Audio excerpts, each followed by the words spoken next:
भोगा आले उपजले मेले ऐसे किती. देवाचा बाप आहे, देवाचा बाप. धनुष्य लागून श्रावण बाळ गेला. श्रावण बाळाच्या आई बापांनी काय दिलं? शाप दिला, शाप. जसं आम्ही पुत्र वियोगाने मरतोय तसाच तू सुद्धा पुत्र वियोगाने जाशील. हे बघा, एकीकडे आनंद झाला मूल नव्हतं म्हणून, है की नाही, की आता आपल्याला काय होईल? संतान प्राप्ती होईल. पण राम वनवासाला गेल्याच्या नंतर आपल्या मुलाला 14 वर्ष वनवास म्हणलं तर बापानं 14व्या दिवशी काय केला? प्राण सोडला. देवाच्या बापाला कर्म चुकलं नाही तर तुमची आमची काय दशा? आपण कशासाठी येतो? कर्माचं फळ भोगण्यासाठी येतो. पण संतांना कर्म नाही. संतांना कर्मच नाही. काम नाही, काम नाही, काही विकामा. कामच नाही, कर्मच नाहीये संतांना. मग संतांना कर्म नाही कसं काय नाही? संत असं करतात काय?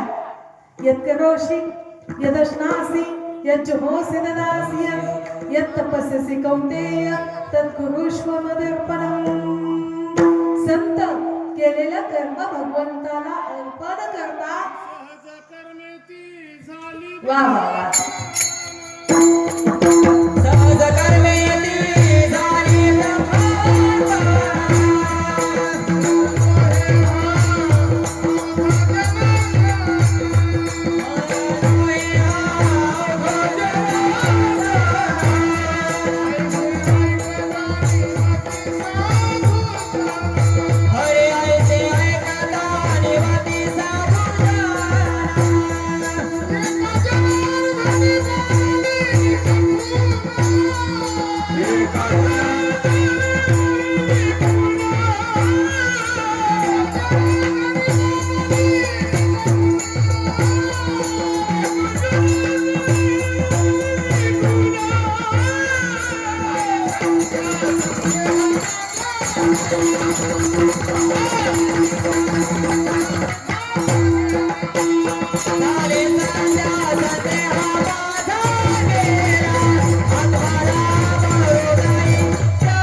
झाली ब्रह्मार्पण जगनो हे अवधान जनार्दन. संतांनी आपलं केलेलं कर्म काय केलं? भगवंताला अर्पण केलं. तुम्ही आम्ही फक्त जेव्हा जेवायला बसतो ना तेव्हा एकदा पाणी फिरवतो. ब्रह्मार्पणं ब्रह्मवीर ब्रह्माग्नो ब्रह्मणाहुतं ब्रह्मैव तेन गंतव्यं ब्रह्मकर्म समाधिना कृष्णार्पणमस्तु. खायचं आपण, कृष्णार्पण वस्तू. जेवणातलं सगळं आपल्या पोटात, पण त्याला अर्पण केलं, फक्त तेवढंच. बाकीचं काहीच आपण भगवंताला अर्पण करत नाही. भगवंत म्हणतो कर्म कर, तू कर्म कर, पण कर्माची फळाभिलाषा बाळगू नको. ज्यांनी ज्यांनी कर्माची फळाभिलाषा बाळगली त्यांच्या जीवनामध्ये काय आहे? दुःख आहे. भगवंत सांगतात कर्मण्येवाधिकारस्ते मा फलेषु कदाचन मा कर्महेतुर्भूः मा ते संगोऽस्त्व कर्मणि. तू कर्म कर, पण कर्माची फळाभिलाषा बाळगू नको.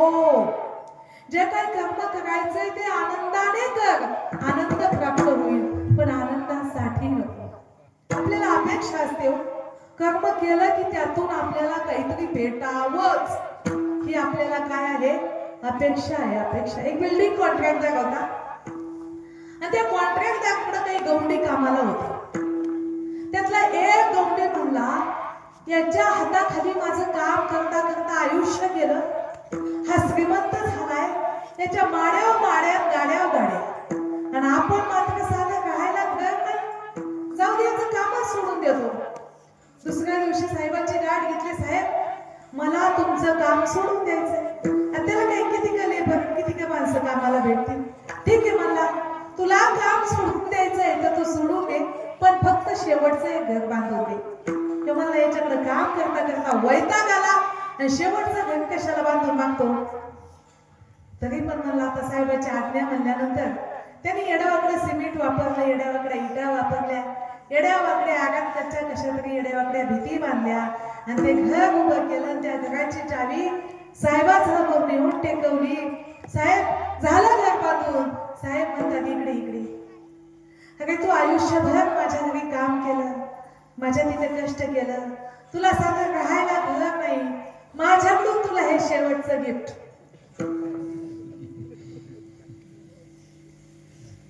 किती पश्चाताप झाला असेल.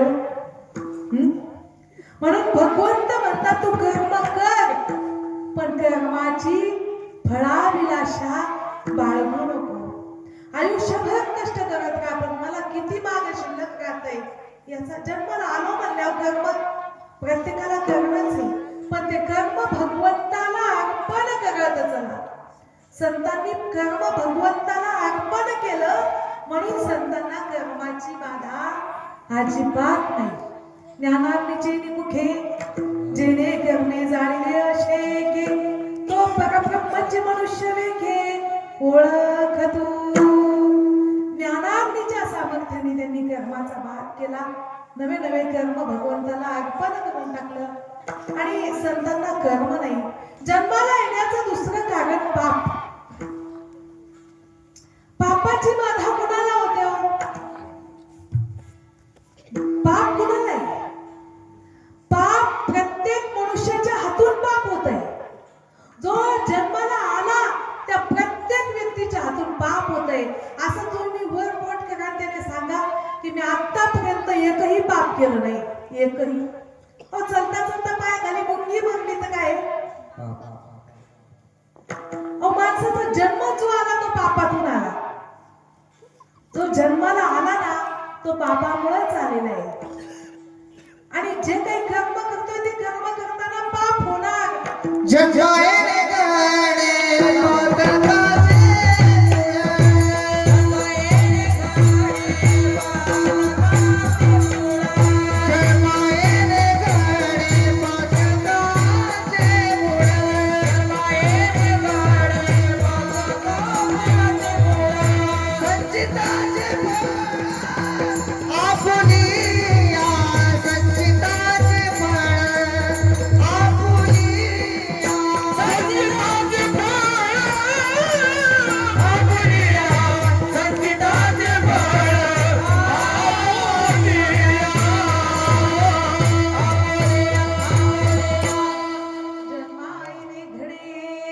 पातकाचे मूळ संचिताचे फळ आपुलिया. जन्मालाच मुळात पापामुळे आलो, संचिताचं फळ भोगण्यासाठी आलो. जन्म मृत्यू जगा व्याधी दुःख दोषानुदर्शनम. जन्म मृत्यू, जरा जरा म्हणजे म्हातारपण. अति म्हातारा होणं हे सुद्धा पापाचं लक्षण आहे. अति म्हातारी माणसांची लोक वाट पाहत असतात. हे कधी जाते कधी जाते. दिवाळी गेली जाईन, दसरा गेला जाईन, देवी गेल्या जाईन. लोक वाट पाहते. देवीत आडवं येतं की काय, दिवाळीत आडवं येतं की काय, गणपतीत आडवं येतं का काय. लोक वाट पाहते त्याची, कंटाळतेच लोक त्याला. जन्म पापाचं लक्षण, मृत्यू पापाचं लक्षण, म्हातारपण पापाचं लक्षण, आजारपण पापाचं लक्षण. हे कशाचे? दुःख दोषानुदर्शन. दोष म्हणजे जन्म, मृत्यू, जरा, व्याधी. ह्या 5 गोष्टी पापामुळं प्रत्येकाच्या आयुष्यामध्ये ह्या गोष्टी पापामुळे येतात. मग संतांना पाप नाही, संतांना पापाची बाधाच होत नाही का? संत काय करतात असं की संतांना पापाची बाधा होत नाही? अहो, संत नामस्मरण करतात म्हणून संतांना पापाची बाधा होत नाही. अहो, मग संत नामस्मरण करतात तर आम्ही बी करू ना. मग सांगा ना, कोणत्या देवाचं नामस्मरण करायचं? तुकोबा काय म्हणतात? आम्ही एकाच देवाचं नाम, एक गाव आम्ही विठोबाचे नाम, एक गाव आम्ही विठोबाचे नाम, एक गाव आम्ही विठोबाचे नाम,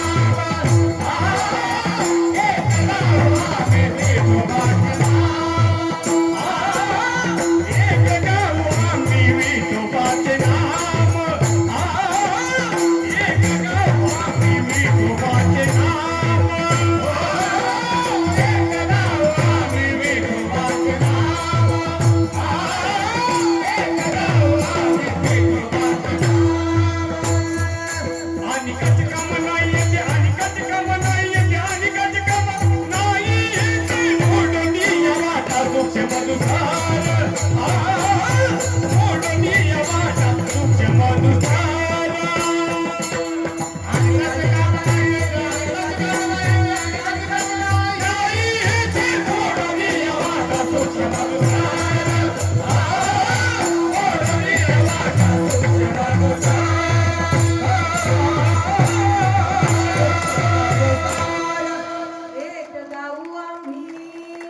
विठोबाचे नाम आणि काचे काम नाही येथे.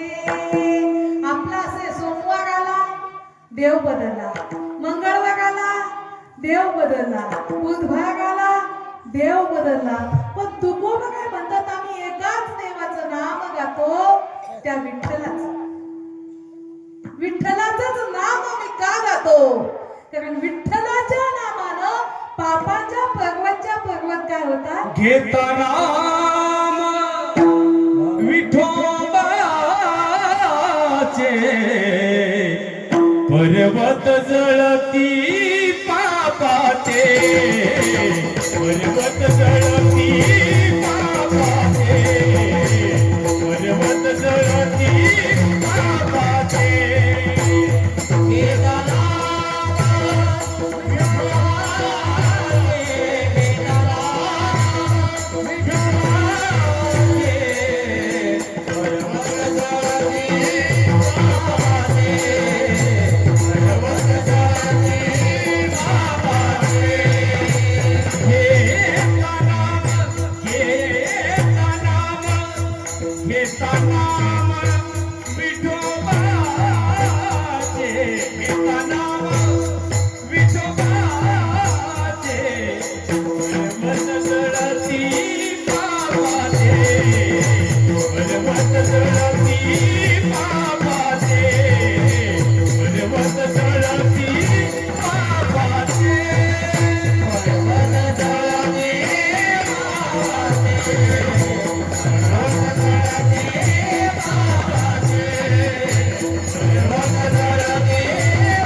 वाल्या मुलाने कोणत्या देवाचं नाव घेतलं? हा, रामाचं घेतलं ना. तुम्ही तर म्हणले विठोबाचं नाव. विठोबाच्या नावानं काय होतं? पाप नाहीच होतं. आणि वाल्या मुळ्यात तर कोणतं घेतलं? बरं, रामाचं घेतलं. श्रीराम तो प्रभूंचं नाव त्याने घेतलं. मग एकीकडे असं सांगता आणि एकीकडे तसंही सांगता. मला तुम्ही सांगा, विठ्ठलाच्या डोक्यावर कोणता देव आहे हो? वा वा, हुशार आहे तिथे. विठ्ठलाच्या डोक्यावर महादेव आहे. आणि महादेव कोणत्या देवाचं भजन गाते? श्रीराम जय राम जय जय राम जय राम जय जय राम राम जय जय राम जय राम जय जय राम भजन करी महादेव भजन करी महादेव भजन करी महादेव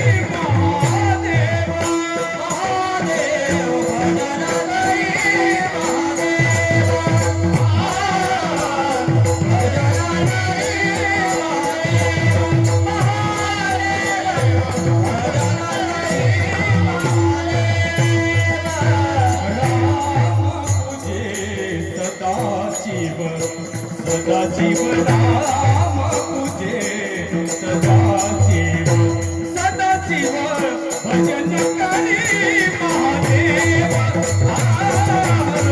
भजन करी महादेव भजन करी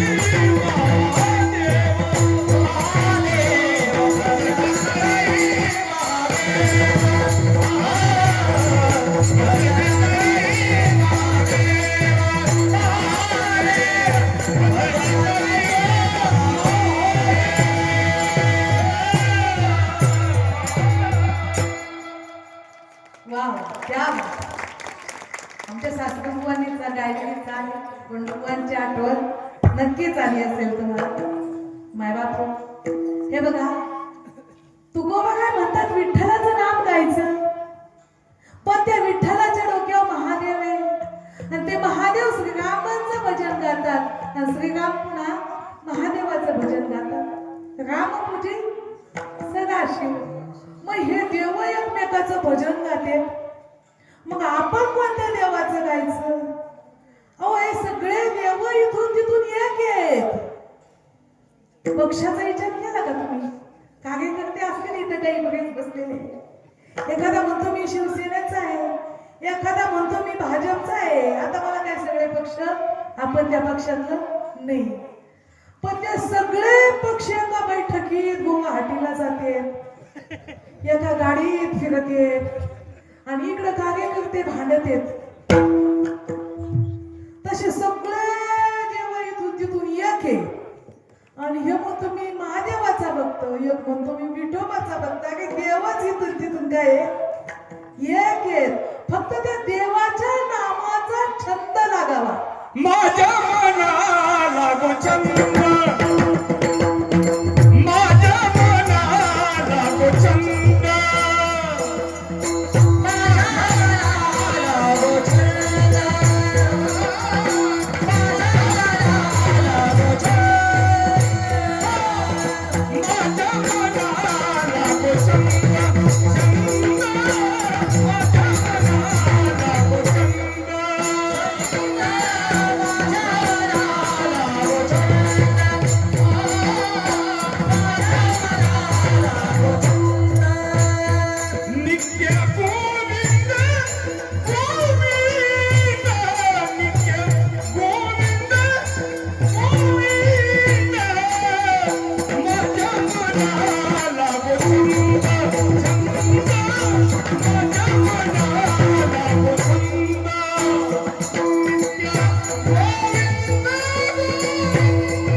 आता असा कधी उपकार देहाचा विसर पाणी देहाचा विसर पडून माणसानं भजनात वेड व्हावं वेड संतांना पापाची बाधा नाही कारण संतांनी सतत नामस्मरण केलं सततम कीर्तयन्तो माम यतन्तश्च दृढव्रताः नमस्यन्तस्य मां भक्ता नित्ययुक्ता उपासते देवा माझे मन लागो तुझे पाय देवा माझे मन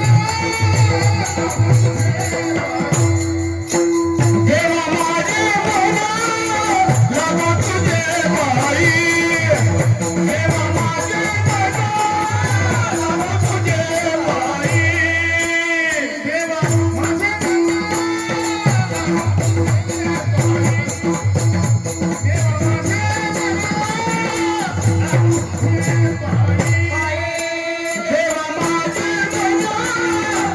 तुझे पाय देवा माझे मन लागो तुझे पाय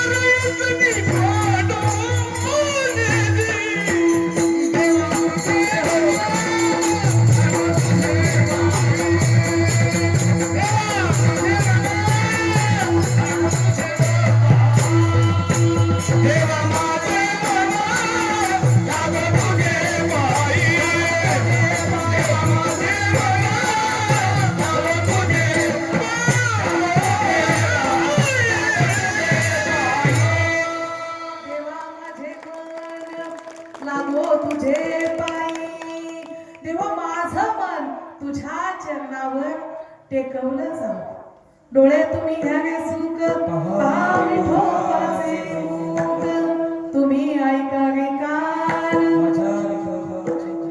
देवा तुझ्या नामाचा छंद लागावा रे देवा मग काय होईल तरी कीर्तनाचे निनटनाचे नासिले व्यवसाय प्रायश्चित्ताचे जे नामच नाही पापाचे ऐसे केले नामस्मरणाने पापाचा नाश होईल म्हणून संतांनी नामस्मरण केलं अहो त्या नामदेवांच्या घरी 14 माणसं होती 14 नामदेवाचे घरी 14 जण हरे हरी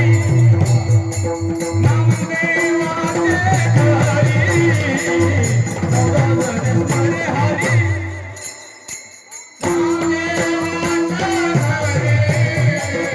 14 जण हरे हरी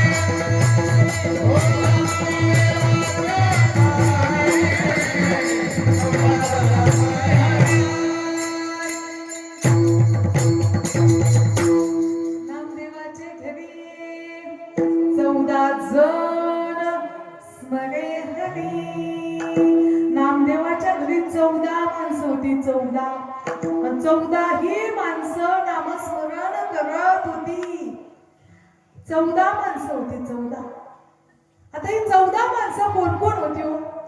गोदाई राजाई दोघी सासू सुना दामना माझा ना बापूजी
क्या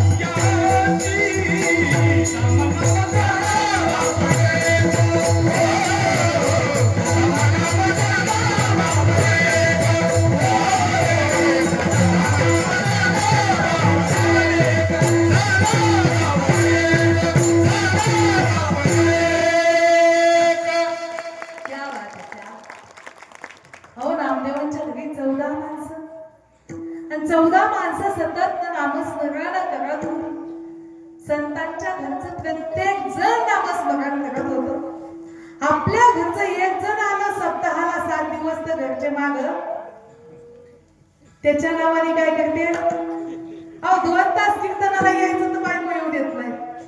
कुठं निघाले, काय निघाले, कशाला, काय हा. संतांनी आपलं संपूर्ण आयुष्य नामस्मरणामध्ये घालवलं म्हणून संतांना पाप नाही. जन्माला येण्याची 3 कारण सांगत होतो. पहिलं कारण कर्म, दुसरं कारण सांगितलं पाप आणि तिसरं कारण वासना. जन्माला येण्याचं वा वा. जन्म घेणे लागे वासनेच्या संगे, जन्म घेणे लागे वासनेच्या संगे, जन्म घेणे लागे वासनेच्या संगे, जन्म घेणे लागे वासनेच्या संगे, जन्म घेणे लागे वासनेच्या संगे, जन्म घेणे लागे वासनेच्या संगे, जन्म घेणे लागे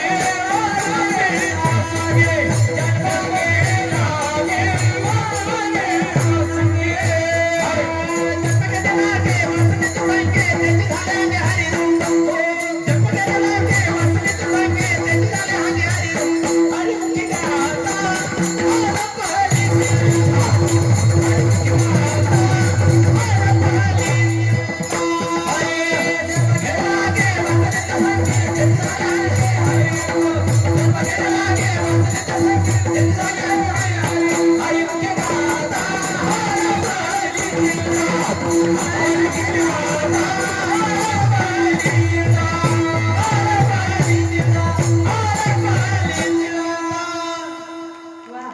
जन्म घेणे लागे वासनेच्या संगे, पण ती वासनाच काय झाली हो. तेच झाले अंगे. वासनाच भगवंतमय झाली. तुम्ही आम्ही जन्माला येतो वासनेमुळं. मरणी जया जे आठवे तो तेची गती ते पावे, मनोनी सदा स्मरावे मातेची तुवा. मरते वेळी ज्याला जय आठवतो तो त्या गतीला जातो. म्हणून भगवंत म्हणतात सतत माझं स्मरण कर. यम यम वापी स्मरण भावम त्याचे ते कलेवरम तम तमे वैति कौंतेय सदा तद्भाव भाविता. मरते वेळी ज्याला जे आठवतो तो त्या गतीला जातो. म्हणून मरते वेळी तू मला आठव. मग संतांची वासनाच भगवंतमय झाली. त्यामुळे संतांना मरते वेळी भगवंत आठवायचा विषयच नाही हो. मग संतांना जन्म येण्याची 3 कारण आहेत. कर्म नाही म्हणले तुम्ही, संतांना कर्माची बाधा नाही. संतांना पापाची बाधा नाही म्हणले तुम्ही. संतांना वासनेची बी बाधा नाही म्हणतात तुम्ही. मग संत जन्माला आलेच का बोला. अहो संत जन्माला आलेच का. त्यांना कर्म नाही, पाप नाही, वासना नाही. मग संत जन्माला आलेच का. जड जीव उधाराया जन, जड जीव उधाराया जन, जड जीव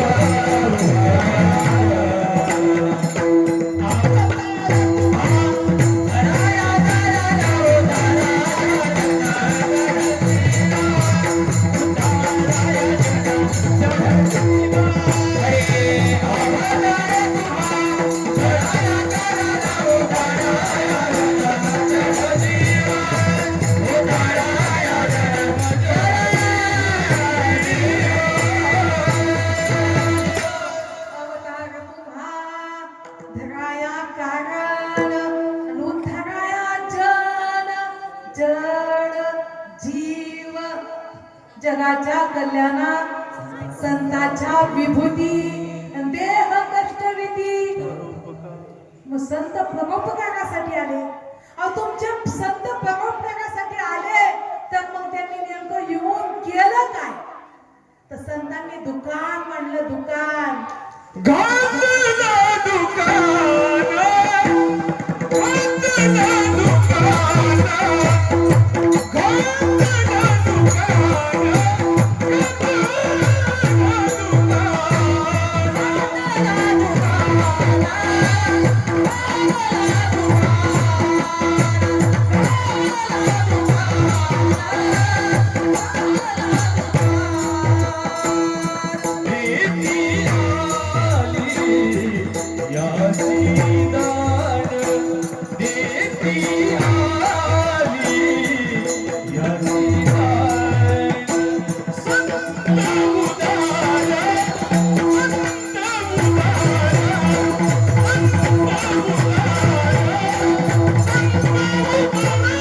घातला दुकान देती आली असी दान संत आले आले जगाच्या कल्याणासाठी आले मग जगाच्या कल्याणासाठी केलं काय अहो ज्ञान दानाचं कार्य करू लागले लोक ज्ञान नको म्हणले बघा ऐकता देव देतो म्हणले ऐकता ज्ञान नको नाम नको काहीच नको देव डोक्यावर घेतला डोक्यावर आणि तू बघा काय म्हणू लागले लोकांना देव घ्या कोणी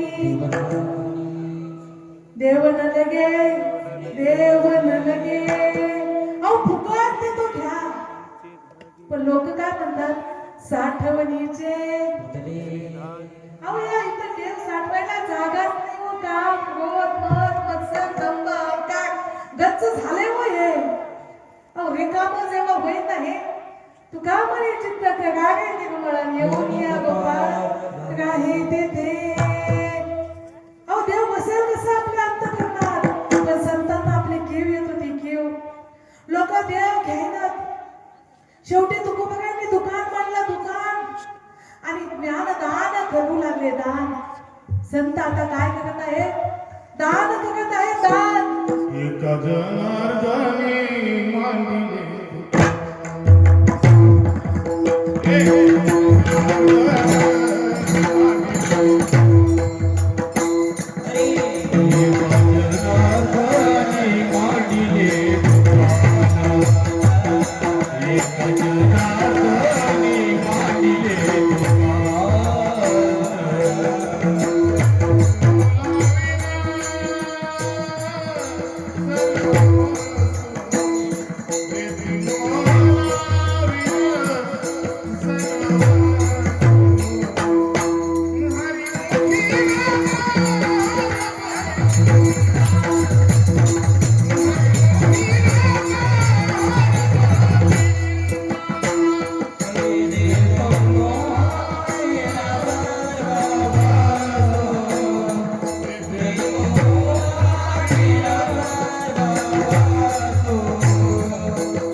काहीच न घेता तो बाबा काय दान करत आहे दान करण्यासाठी माणसाकडे 3 गुण लागतात किती 3 गुण लागतात एक स्वतंत्र असावा पहिला तो स्वतंत्र असावा आपल्या घोटणचा सप्ताह चालू आहे घोटणची युवा कमिटी सप्ताहासाठी जी दानपट्टी लागते दक्षिणा लागते त्या दक्षिणेसाठी आप्पासारखी काही माणसं फिरू लागली आपल्या गावचा सप्ताह आहे सप्ताहासाठी तुम्ही काय करा दक्षिणा द्या तो पहिल्या घरचा जो माणूस होता तो म्हणतो माझ्या घरी काही कमी नाही 500 एकर शेती आहे 5-50 गडी शेतात कामाला आहे 5-50 लाख माझ्या अकाउंटला पडून येत तुम्ही तरी कुठं लोकांना द्यायले देवालाच द्यायले देवाला दिल्याने काही कमी होतं का माझी खूप देण्याची इच्छा आहे पण थांबा तिला येऊ द्या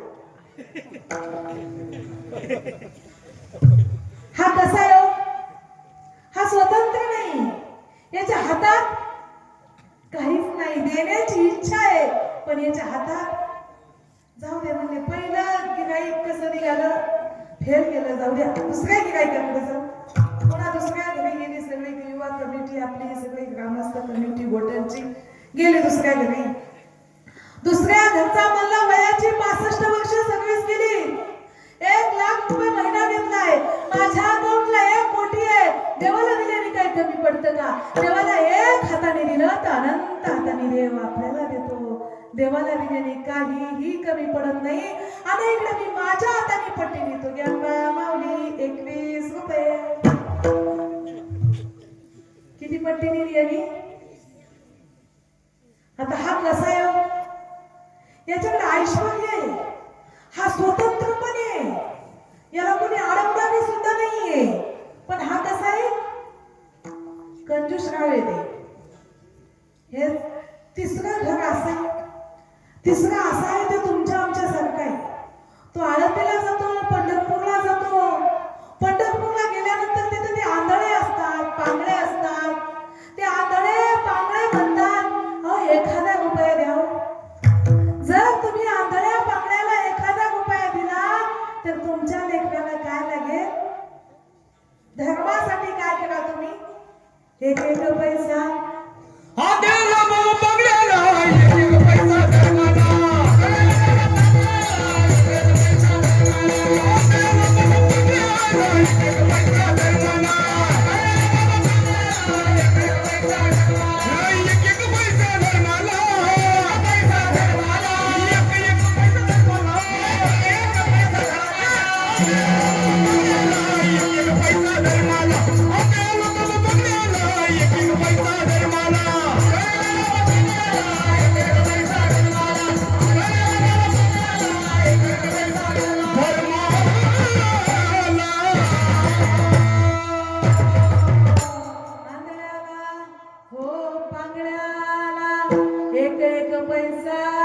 धर्माला. धर्माच्या नावानं काय द्या? 1,000 पैसा द्यावा. 1,000 याला वाटतं खिशात हात घालावा आणि 500ची नोट काढून द्यावा. पण खिशात हात घालता येते, याच्या खिशात काय म्हणतात ना, त्याचा खिसा निघाला काहीच नाही व त्याच्या खिशात काहीच नाही. याला देण्याची इच्छा आहे, हे स्वतंत्र आहे, हे कंजूस पण नाही हो, हे उदार पण आहे. पण याच्याकडे काही नाहीये, पैसा नाहीये. मग सर तुमचे संत दान करत आहेत, तर तुमच्या संतांकडे पैसा आहे का? आहे का? अहो तुकोर बघा, स्वतःच्या परिस्थितीचं वर्णन करताना म्हणतात, आम्ही सदैव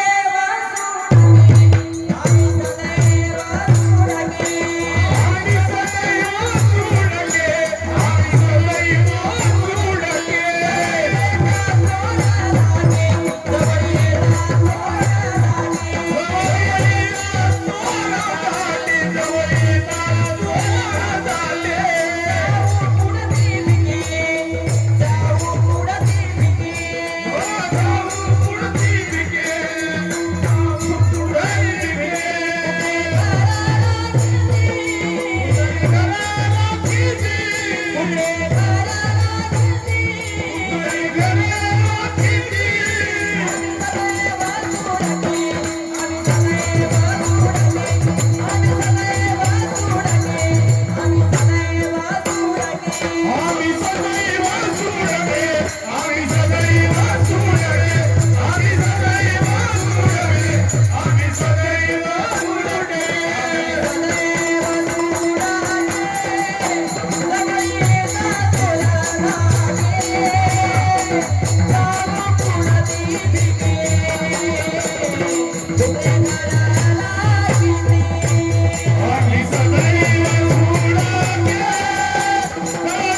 नाही मागल का काही मला जाऊ पुढती भिके कुत्री घर राखीती. अहो आमच्याकडे काहीच नाही, काहीच नाही, काहीच. तुकोबाईकडे खरंच काही नव्हतं का? खरंच काही नव्हतं का? अहो ज्यांच्या घरी अनंत कोटी ब्रह्मांड नायक जेवायला येतो त्यांचा अधिकार एवढा. पण ज्या दिवशी देव जेवायला घरी आले त्या दिवशी तुकोबा काय म्हणतात, देवासाठी काय करू, काय करू उपचार. काय काय करू उपचार.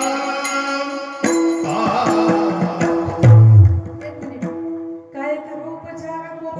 देव जेवायला आले पण काय जास्त प्रमाण व्हायचे थोडं थोडं स्टॉप करा, कारण यांना ऐकण्याची इच्छा खूप आहे. जीवाचे कान म्हणून ऐकते तो सगळे काय सांगतील म्हणून पुढे ऐकण्याची इच्छा आहे. बघा देव ज्यांच्या घरी जेवायला येतो ते गरीब का? मला तुम्हाला एक प्रश्न विचारायचा आहे, तुकोबा काही खरंच गरीब होते का? बोला. हा अरे बाळा, तुकोबा यांच्या घरी 65 कोटीची जहागिरी होती. 65 कोटीची.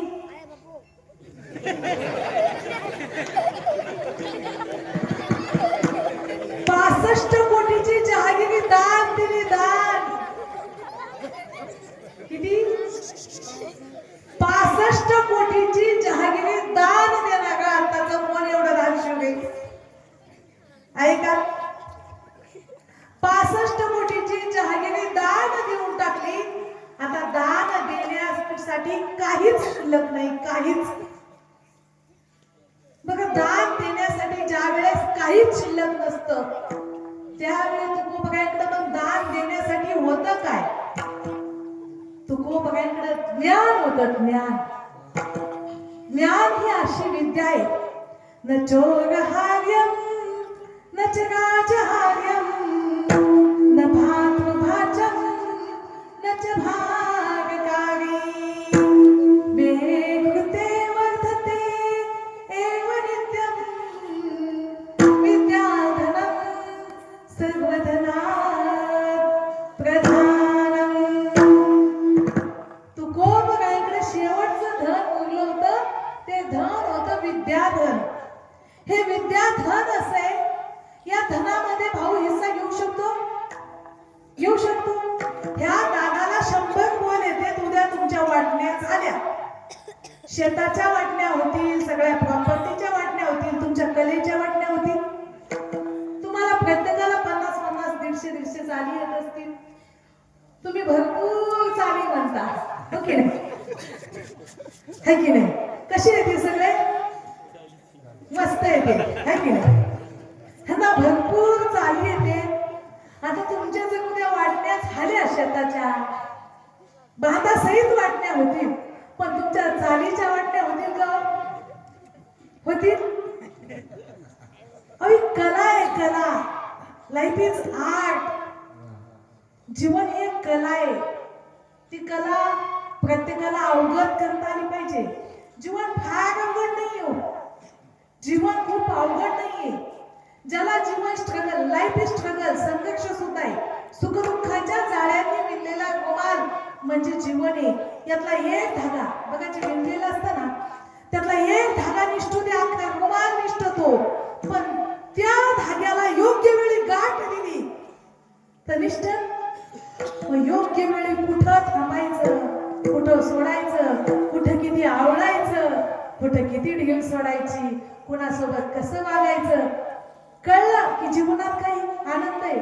समोरचा आपल्या सोबत कसं वागल हे आपण सांगू शकत नाही, पण समोरचा वाईट वागून आपल्या मनावर काहीही प्रभाव न होऊन देणं हे कुणाच्या हातात आहे? आपल्या हातात आहे, हो की नाही? तुकोबाईकडे विद्या ही धन होती, ज्याच्यामध्ये भाऊ हिस्सा घेऊ शकत नाही, चोर हिसकावून घेऊ शकत नाही, राजा हिसकावून घेऊ शकत नाही. ह्या विद्या धन असे, याचं वजन होऊ शकत नाही. उलट संकटामध्ये विद्या साथ देते. मग शेवटचं धन तुकोबाईंनी आता वाटायला सुरुवात केली. आता तुकोबाई ज्ञानदानाचं कार्य करत आहे.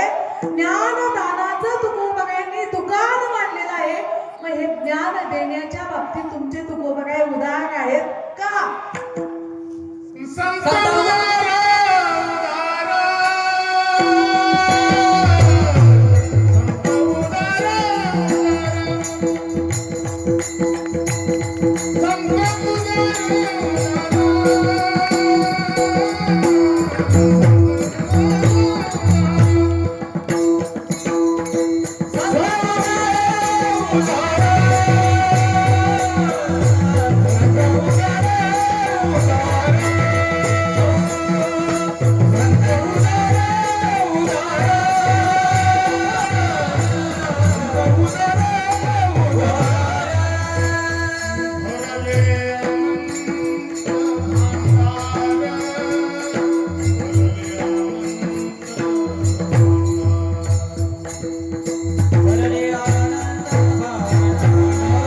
वा वा मस्त. संत उदार उदार आणि भरले अनंत भांडार. संत हे ज्ञान देण्याच्या बाबतीत उदार आहे आणि संतांचं अंतःकरण रूपी गाडगं, अंतःकरण रूपी पोत ज्ञानानं गच्च भरलेलं आहे. हे मुलांनो, तुम्हाला एक प्रश्न विचारते. हा, संतांकडे ज्ञान किती होतं याच्यावर आधारित प्रश्न आहे. त्या मुलांसाठी प्रश्न आहे, बाकीच्यांनी उत्तर द्यायचे नाही. एक जणानं विहीर खाल्ली, विहीर. त्या विहिरीला इतकं पाणी लागलं बाळांनो, तुमच्या अख्ख्या गोठणला पाणी दिलं तरी विहिरीत पाणी आहे. तुमच्या अख्ख्या जालन्याला पाणी दिलं. तुमचा तालुका कोणता आहे? हा, बदनापूरला पाणी दिलं तरी पाणी शिल्लक आहे. जालन्याला पाणी दिलं, अख्ख्या जालनाच जिल्हा, अख्ख्या जालन्याला पाणी दिलं तरी पाणी शिल्लक आहे रे. मग बाळानं नेमकी विहीर कुठं खाल्ली असं? नेमकी नदीत का? नदी आटू शकते रे एखाद्या वेळेस? हुशार आहेत रे मुली, हुशार आहेत मुलं, हुशार आहेत. क्या बात आहे, टाळ्या वाजवायच्या. अहो, जर समुद्राच्या कडेला किंवा समुद्रातच विहीर खाल्ली तर पाणी आटेल काय? अहो, तसं संतांकडे ज्ञान इतकं होतं की जशी जेवायला सकाळी पंगत बसली, दुसरी जेवली, तिसरी जेवली, चौथी जेवली तरी शिल्लक हेच. म्हणजे मागणाऱ्याला तर देता येतच, पण ज्यांना देऊन झालंय नंतर येणाऱ्यांसाठी सुद्धा शिल्लक आहे तृतीयेच्याकडे. मागत्यासी पुरे